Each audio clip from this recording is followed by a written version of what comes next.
Bom, gente, bom dia a todos que estão aqui assistindo.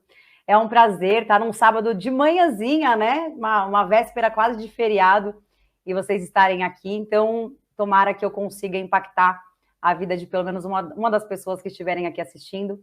Porque hoje o tema que eu vou trazer é a vaidade, né? Da vaidade à necessidade, o personal nas dores do cliente. E para começar, eu pensei em trazer um pouco da minha história, né? A minha história, ela caminhou desde a recreação até eventos corporativos, passei por hospital, trabalho hoje com mentorias para outros profissionais, trabalho como personal trainer, né? E na pandemia a gente foi se reinventando, a gente começou a perceber o quanto a educação física ela não tem fronteiras mais, né? Assim como o Fausto estava falando, falou assim, caramba, pessoas de outro país podem se beneficiar de um trabalho de nós, que temos um conselho, né? Nós temos um registro aqui no Brasil, e a gente estuda há muitos anos alguma área específica da educação física, que é diferente ainda no resto do mundo. Então, perceba que a trajetória na educação física ela é uma coisa muito bonita, né? A gente tem uma área privilegiada, onde a gente pode vivenciar diversos nichos. E essa foi a minha trajetória. Eu achei que eu ia ficar lá atrás na recreação, comecei em recreação em hotéis. Amei demais fazer isso, mas percebi, eu sempre brinco que eu tenho incômodos, né? Eu percebi que eu precisava de mais. Eu precisava de alguma coisa que eu chegasse no final do dia, brilhasse meus olhos e falasse, caramba, eu ajudei alguém. E aí que surgiu essa necessidade desse tema, né? Nós, profissionais de educação física, a gente precisa entender que nós temos uma diversidade de áreas para a gente poder atuar. Eu, na minha história, comecei lá na recreação e cheguei onde eu estou hoje, né? Trabalhando com dor. Então, hoje eu sou especialista em dor, trabalho voltado para isso, né? Dores musculoesqueléticas. Mas isso ainda é limitado, essa é a minha especialidade. E o que eu gostaria que vocês entendessem hoje é que a gente tem dor para tudo, né? A dor do seu cliente pode ser tanto de imagem, quanto problema coronariano, lesões musculoesqueléticas, enfim. Hoje a gente vai perceber que é importante a gente saber qual é a dor do nosso cliente. E foi assim que eu me descobri, né? A gente precisa buscar conhecer ali algumas áreas diferentes. Para a gente ter essas áreas diferentes, nós teremos resultados diferentes. Então, eu sempre gosto dessa frase de ser cientista de si mesmo. Você precisa experienciar um máximo de oportunidades que vier. Então, eu trabalhei também com laboral, treinamento de rugby, enfim. A gente precisa ser cientista para a gente cair nisso aqui, né? Aí você fala, caramba, Sara, já tem aquela frase conhecida do Alice no País das Maravilhas, né? Para quem não sabe onde vai, qualquer caminho serve. Mas você não falou agora que a gente tem que experienciar, né?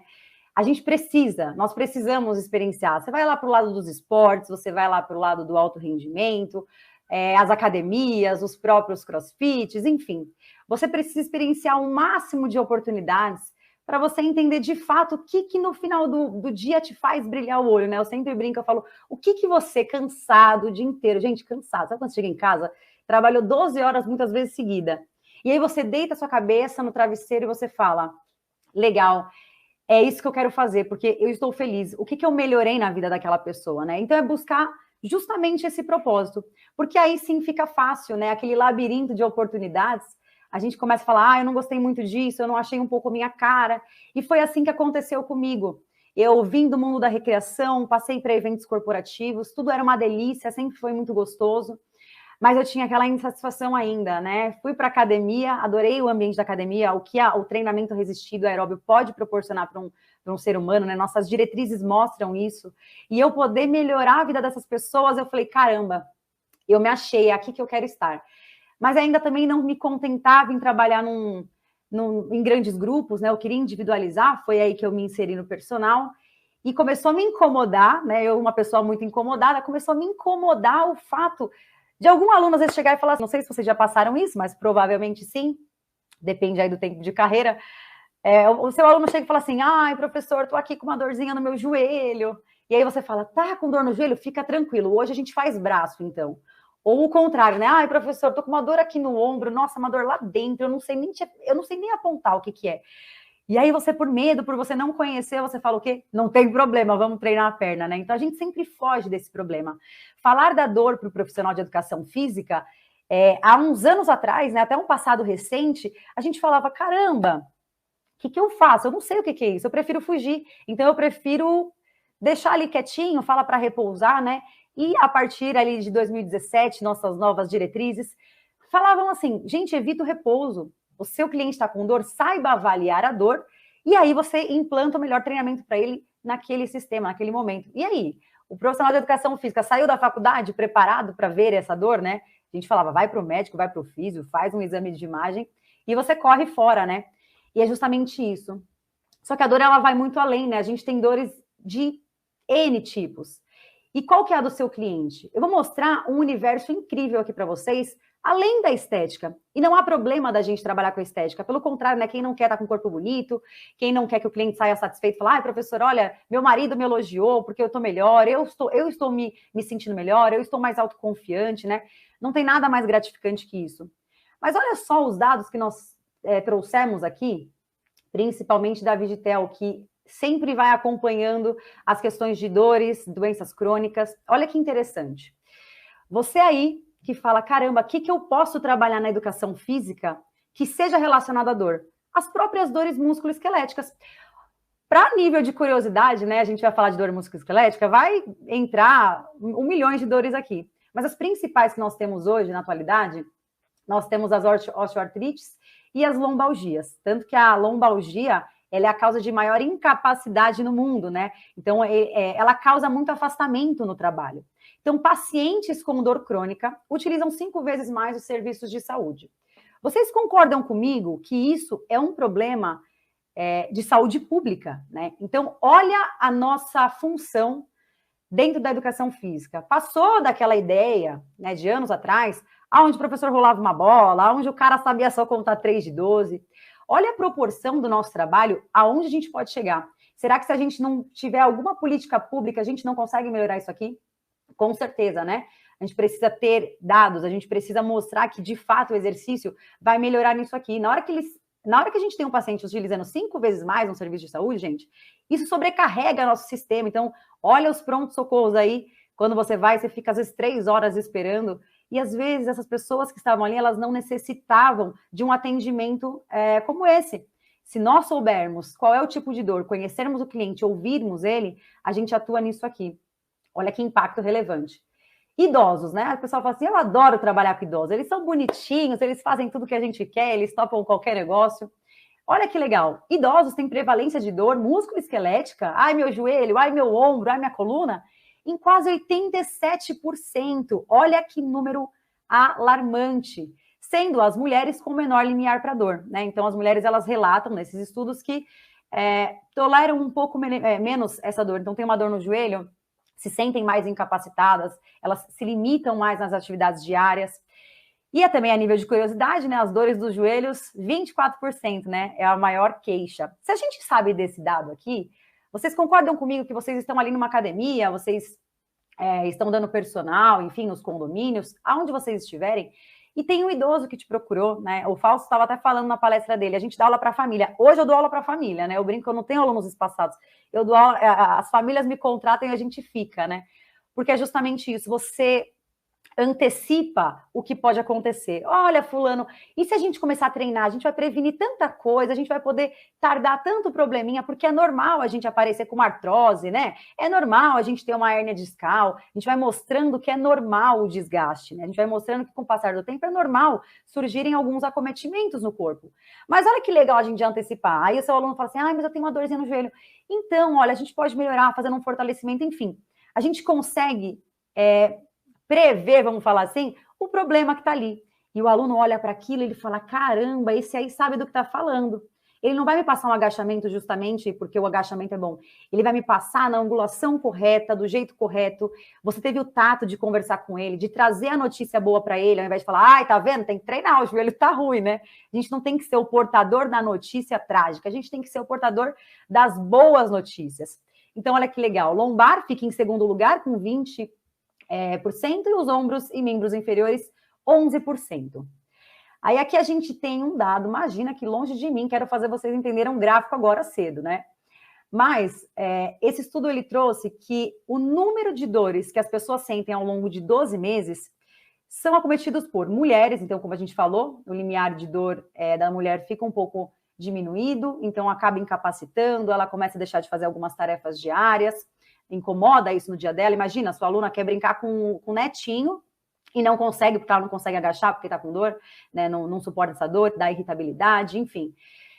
Parece que também educação baixa, né? Quando a gente fala de educação, países geralmente de média, baixa renda, apresentam um limiar de dor um pouquinho mais exacerbado.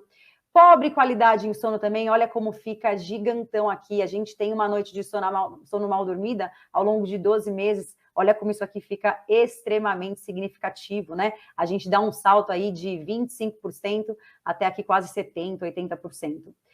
E a saúde pobre, né? Quando a gente fala da saúde pobre, a gente fala sobre ter maus hábitos alimentares, não se preocupar com o dia a dia, não cuidar de si. Então, olha que interessante. Será que somente o exercício interviriria em tudo isso, né? Olha os segmentos quando a gente vai olhar ao longo de 12 meses, como isso piora, e isso aqui sobrecarrega nossos sistemas de saúde. Será mesmo que se a gente sabe desses dados, a gente não consegue intervir um pouquinho antes, né? É aí que fica. Então, aqui um dado legal também, cerca de 21% das pessoas com dor crônica, elas sofrem de depressão. Então, a gente está lidando não somente com uma dor periférica, ai, meu joelhinho dói. O joelho dói, será que de fato o joelho dela dói? Ou que ela já tem um processo instalado lá no sistema nervoso central, a parte psíquica dela não está legal, e isso não é mais lesão tecidual periférica, isso é alteração lá em sistema nervoso central. Isso tem uma relação de interdependência que nós falamos. Ou seja, a maior parte das dores do seu cliente, quando a gente fala de dores musculoesqueléticas, não está atrelada muitas vezes na doença em si. Ou seja, eu tenho uma hérnia discal, né? O aluno chega lá com um monte de exame e fala, eu tenho uma hérnia discal. Você sabia que a sua hérnia discal não dói em 95% dos casos? Gente, quem estiver aqui ouvindo isso fala, meu Deus, e eu parei no médico, o médico falou que minha dor estava vindo porque eu tenho hérnia discal. Tem muitos indivíduos que são assintomáticos e têm hérnia. Eu, por exemplo, tenho hérnia discal e ganhei 2 vezes o campeonato de força da academia de agachamento. Aí você fala, meu Deus, uma hérnia discal, você pode apoiar uma barra nas costas, né? Claro, você deve. A gente tem que preparar o indivíduo para ser funcional. A lesão em si, ela não determina quem você é. Ou seja, eu preciso conhecer mais a fundo, além do exame de imagem que meu aluno trouxer, para eu entender o que, de fato, aquela lesão, aquele acometimento gera. Por exemplo, muitas pessoas que possuem dor crônica, elas não saem de casa, elas têm vergonha de falar sobre a dor delas, porque muitas vezes, caso de fibromialgia mesmo, né? A pessoa não tem um exame que ela vai chegar lá e vai dar uma imagem falando assim, olha, aqui você tem ponto de dor por causa disso, disso, disso, né? Então, é uma falha na comunicação do nosso sistema nervoso central que não tem nem exame de imagem que prove a sua dor e a pessoa morre de dor. Será que essa família entende ela? Né? Olha que legal. Às vezes ela vai chorar sozinha porque o marido não tem paciência. Você só reclama de dor, você fica aí deitada, você fica reclamando. Você já foi no médico, o médico falou que não é nada, porque muitas vezes é difícil diagnosticar. Então, gente, olha como a gente vai além. A gente não está aqui para oferecer o exercício, a gente está aqui para oferecer uma experiência, né? E essa experiência, ela depende do emocional da pessoa, da cabeça dessa pessoa, de uma conversa, de você pegar na mão dela e falar, eu te entendo. Eu sei o que está acontecendo, vem comigo que eu vou te ajudar. E você, de fato, tem que pegar na mão dela e falar que entende, mas você tem que entender. Não adianta nada você achar que você leu alguma coisa sobre fibromialgia, por exemplo, e você acha que você sabe tratar. Você sabe quais são as diretrizes da fibro? Vocês sabem qual é a quantidade ideal? Você sabe dosar isso? Você sabe, mesmo que subjetivamente, você sabe colocar a mão nesse cliente? Então, tá aí uma sementinha do mal para a gente postar aqui na nossa cabeça, eu brinco, mas não é, na verdade é sempre como um benefício, né? A gente fala assim, caramba, Sara, eu não sei. Você me botou a pensar, eu não sei. Se de fato é um público que você gostaria de trabalhar, né? É muito gratificante, comece a entender um pouco mais sobre isso, né? Porque você vai entender além do exercício, você vai entender como que é a forma dela socializar, você vai ter que dar conta do mau humor dela e tentar dar uma mudança de chave, você vai tentar interagir outros profissionais para ter uma relação aí de multidisciplinariedade. Então, olha como o cenário vai além. Mas aí você fala, Sara, eu não gosto de musculoesquelética, eu não quero entender tão bem quanto a biomecânica, porque tem dor, tem que entender de fisiopatologia, tem que entender de angulação, tem que entender... eu não quero. Aí eu te trago outra dor, né? A dor do seu aluno pode ser a parte metabólica. Olha que legal. Nós temos público para isso. Legal não, né? Legal para quem não tem. Mas nós temos público para isso. Nós temos um aumento no Brasil de 34,5% na prevalência do diabetes. Olha que número de 2006 a 2019. Olha que número alarmante também.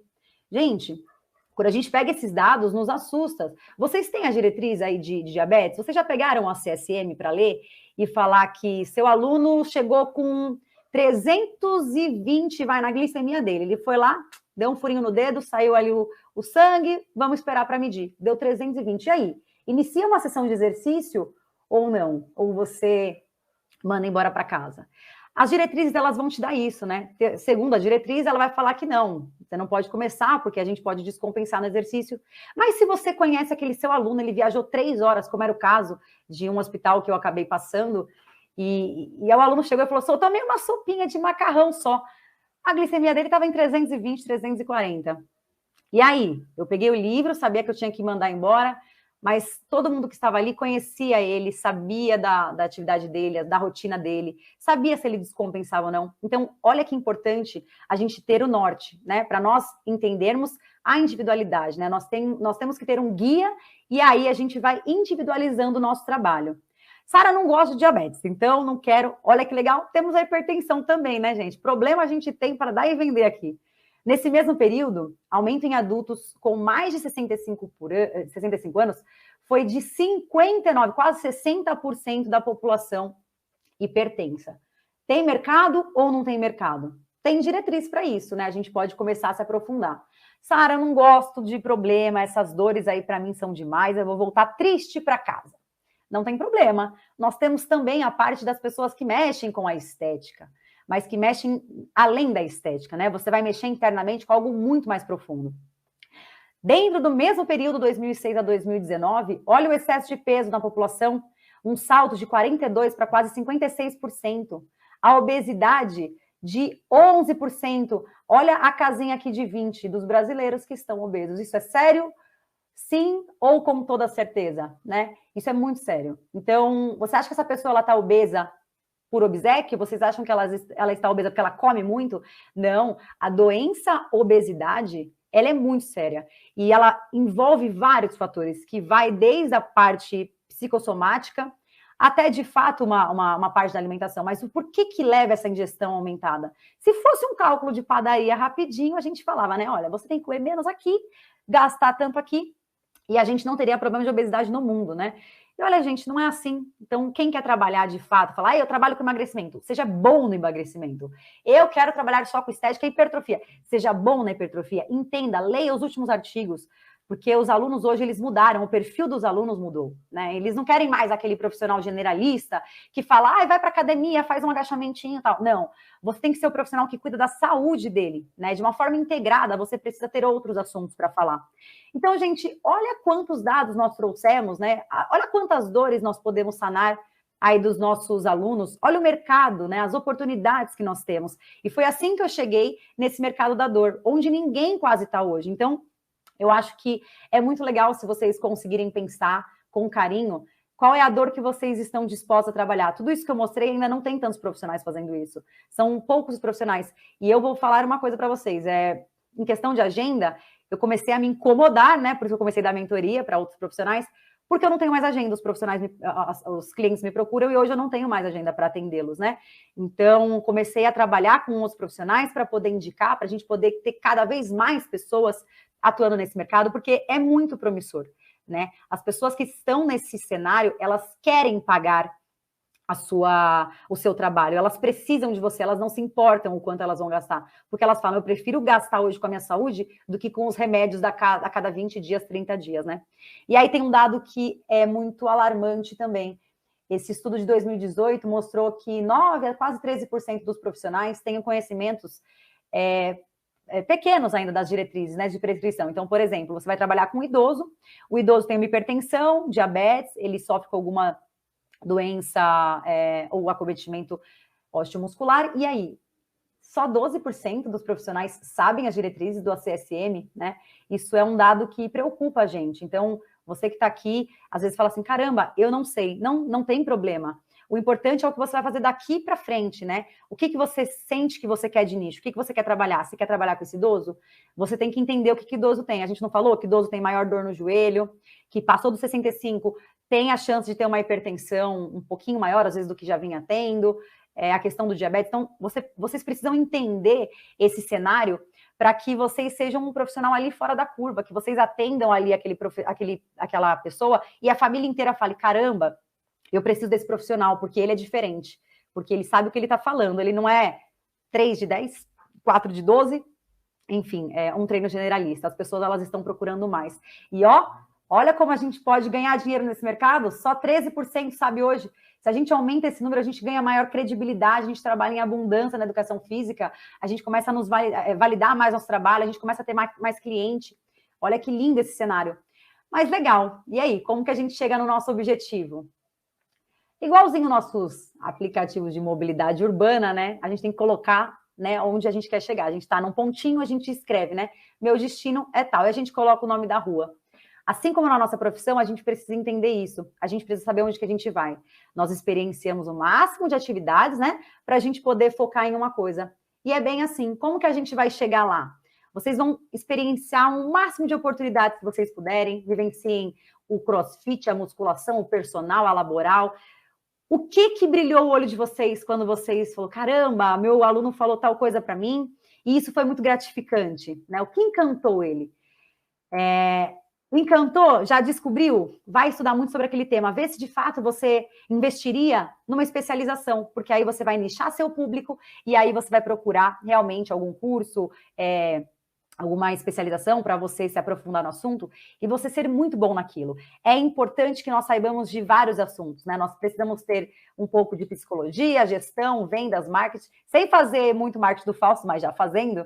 De gestão eu aprendi muito com ele, né? No livro do Fausto eu aprendi muito, porque a gente não é treinado a saber de gestão. E uma conversa, um bate-papo que eu tive com ele, eu descobri o quanto eu tinha um déficit nesse setor. Então, tive meu mentor, conversei com o Fausto, o livro dele é muito legal, que tem algumas dinâmicas. Então, percebe que eu não posso saber somente do meu nicho. Eu tenho que ser muito bom naquilo, mas eu preciso expandir meu conhecimento, porque eu preciso saber vender meu produto, eu preciso estar aqui mostrando de fato o que acontece. Se vocês fizerem isso, se vocês traçarem isso, vai dar tudo certo. Então, eu tenho que ter essa propriedade de falar. Então, a gente precisa ter conhecimento em um monte de coisa. Mas aí, beleza, você já fez tudo isso, você está aqui, você fala, Sara, eu já tenho meu nicho, eu tenho meu público, eu sou especialista em emagrecimento, ou eu sou especialista na área cardiovascular. Então, vamos para a prática. A gente nichou, agora é hora da gente pegar somente aquele cliente com dor, somente aquele cliente que ele precisa de você. Você vai ouvir mais. Na educação física, a gente tem mania de falar muito, né? A gente dá a solução para tudo. Ah, não. Ai, mas eu tô com dor no joelho. Não. Essa dor no joelho, se a gente fizer agachamento, melhora, né? A gente sempre dá, a gente antecipa, sem ouvir o histórico do cliente. Hoje, quando a gente vai fazer uma anamnese, a gente vai coletar o maior número de informações possíveis. Você vai perguntar, você não vai perguntar, você... Só perguntas assim, então, você já treinou? Você faz alguma coisa hoje? Você trabalha sentado? Você vai além disso. Ô, fulano, como que era a sua educação física escolar? A pessoa fala, nossa, ninguém se preocupou em saber. Será que ele gostava, né? Fulano, lá no passado, você já fez alguma outra tarefa? Sei lá, você dançava, você fazia... Aí o cara vai falar que foi campeão de tango. Anota que ele foi campeão de tango, que você vai usar essa informação lá na frente. Então, a gente vai ter que ser um pouquinho mais humano ao fazer a nossa anamnese. Vai parar de fazer avaliação além de, aqui seu bíceps está com 3,5 de percentual de gordura. Não, você vai trabalhar com a dor, qual é o perfil de avaliação que você vai fazer? Você vai fazer os testes especiais. Eu, no caso, trabalho com testes especiais, eu preciso testar, irritar a estrutura da pessoa para ver se de fato o problema está ali, ou se não, se é problema na reprogramação central.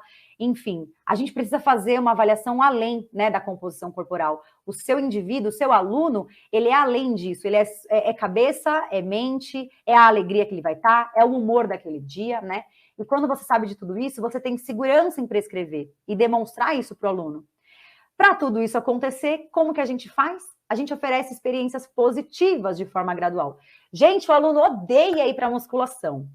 No passado, a gente fazia o quê? Mas musculação é bom. Você tem que fazer porque para a fibromialgia, tem que fazer fortalecimento. O cara odeia musculação, porque teve um professor lá atrás que ele, nossa, detestou. E aí? A diretriz me mostra uma coisa e a prática outra. Antes de mais nada, a gente vai considerar a preferência individual do aluno, porque ele se manter assíduo em alguma tarefa, ele já vai melhorar. Já ouviu aquele aluno que fala assim, não, mas só o Pilates melhorou. Nossa, eu fui lá para academia, e piorei, né? Será que no Pilates não deram uma atenção a mais para ele? Porque não tem nenhum estudo que vai mostrar que o Pilates tem uma superioridade, por exemplo, para dor na coluna em relação a musculação. Mas será que ele já não teve alguma crença negativa de um médico que falou, não vai para academia porque o profissional vai te machucar, né? Então, tudo envolve crenças. Então, não seja mais um profissional que implanta crença negativa.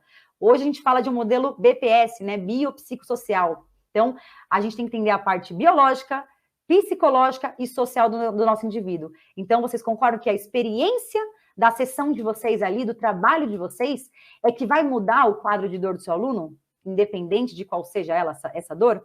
Então, a gente vai precisar ter uma empatia e um prognóstico mais positivo. Ai, professora, eu tenho hernia discal. Caramba, que triste, né? Olha que tristeza, né? Que triste. Mas a gente vai dar uma melhoradinha. Mas assim, quando estiver com dor, pensa na vida, deita um pouquinho, né? Para com isso, tem muita gente fazendo isso. Mostra que você fala, tem mais 3 dias de vida, né? Eu gosto de sempre brincar com o meu aluno.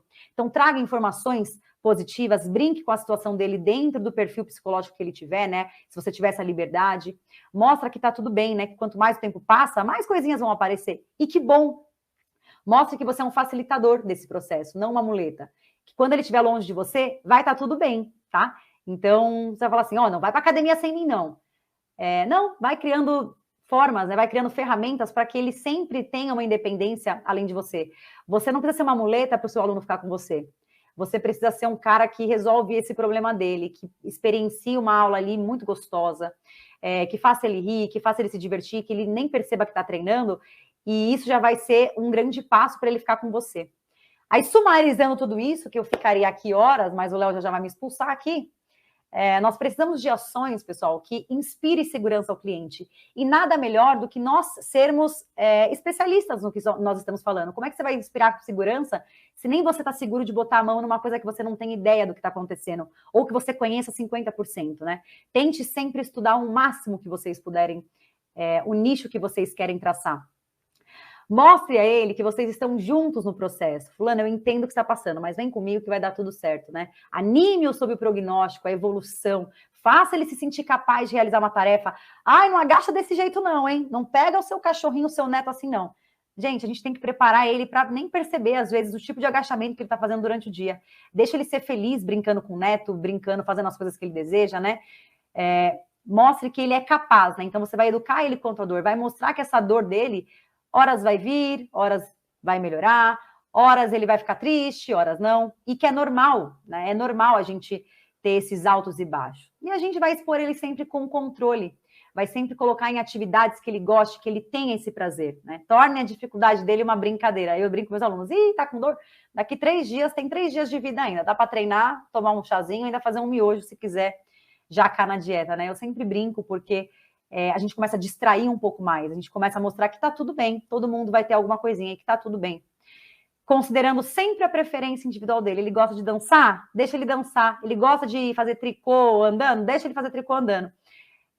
Depois que ele tomar confiança em você, aí você vai orientando as tarefas de fato que ele precisa, que você fala, isso aqui vai ser legal a gente fazer um pouquinho mais agora, ele vai confiar em você. Devolva principalmente a autoconfiança e a autonomia do seu cliente, antes de qualquer objetivo seu. E para finalizar, eu gostaria de deixar uma frase que eu gosto muito do Steve Jobs, stay hungry, stay foolish. Então, o que isso quer dizer? Permaneçam-se sempre famintos de conhecimento, vá buscar estudos, vá ler artigo, vá aprender a ler artigo científico, vá conversar com outros profissionais. Eu mesma faço palestra de inúmeros profissionais da minha área, gosto muito de estar como aluna. Então, é sempre troca conhecimento, né? Você vai dar conhecimento e você também vai absorver.